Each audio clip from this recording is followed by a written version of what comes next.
All right, folks, we are back again. This week we are at Austria, a track that, interestingly enough, this is where I got my first pole position and win in TFR at the start of season 9. And this race has always been another one of those races that can go either way.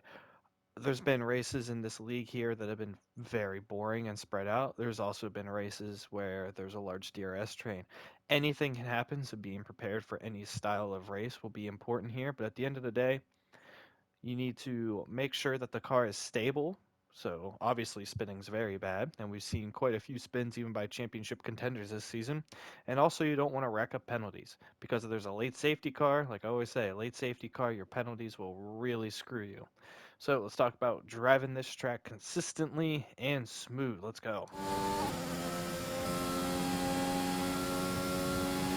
Turn one, and you want to maximize the width by mounting the curb on the outside and braking just after 100 meters. A little bit before the red. You want to take the inside curb, but not the sausage. Don't. You can lean on the sausage on the outside, but you don't want to quite get over the top of it. And you want to be smooth on the power and the exit. Everyone wants to get to the power nice and early, me included, going onto a long straight. But if you spin tires, you'll lose out to the people that get on the throttle a little bit smoother.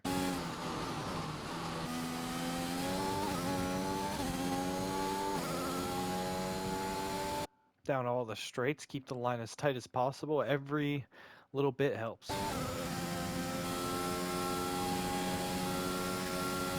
And that little bump there, I do want to point out that in the wet, that bump there, which I guess is technically turn two, that little kink left-hander, it can be very dangerous. So be careful in the wet. If you're offline and you need to put a little bit more steering angle on the car, it can unsettle the car.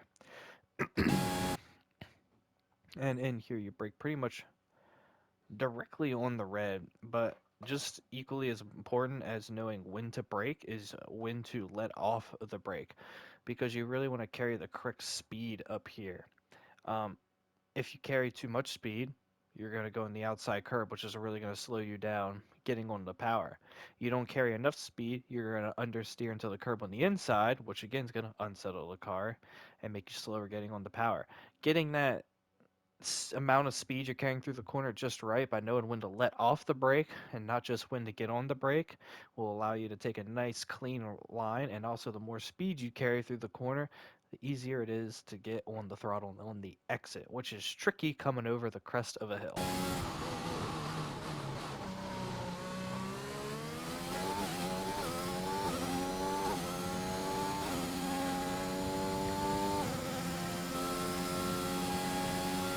All right, coming here, braking downhill on low fuel. You can brake right on red. Raise fuel maybe just a touch before. You can touch the inside curb, but you don't want to take it too much. If you get the floor of the car on it, it can cause it to understeer. And then on the exit, you want to get onto the power as you're straightening the car out. Kind of do both in unison. Again, it's about being smooth on the power. You can be a little bit more aggressive on the power, but spinning the tires is going to lose out to the people that are nice and smooth on the exit.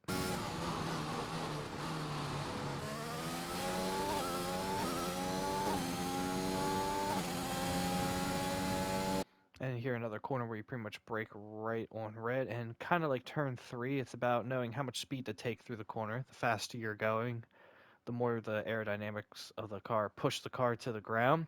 And then again, nice and smooth on the power on the exit. Don't jam onto it and cause the car, the rear end of the car to step out.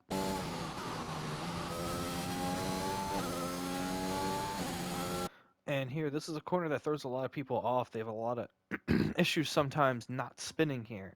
And basically, what causes you to spin here is taking a little bit of curb on the inside. You either want to take a lot of curb or no curb at all. So if you're going to take a lot of curb, which is the slightly faster way to do it as it cuts off more of the track, brake pretty much right on red, get a little bit earlier turn-in point, and yeah, just really mount it on the inside.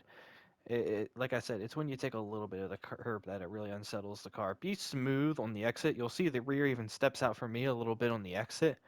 You want to, like the two corners ago, get on the throttle as you're opening up the steering. Doing one or the other too early will just cause you to get onto high parts of the curb, which will slow you down, or oversteer and have to fight it from spinning.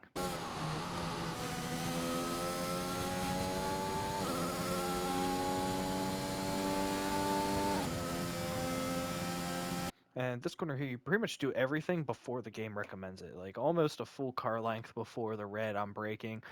Almost a full car length before the line turns in, I'm turning in. Mount the curb on the inside. Carry a lot of speed through. You can be really aggressive on this corner. You just gotta do everything before the game thinks you should. And again, here with this corner, you want to brake early because the corner really opens up on the inside. Take a really early apex. Touch the inside curb, but don't hit the sausage. I do touch the sausage a little bit, but I don't slam it, so I only lost just a little bit of time.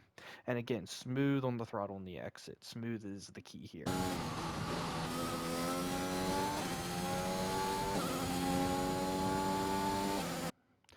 And yeah, that's pretty much it. This track is definitely one of the easiest tracks in the game.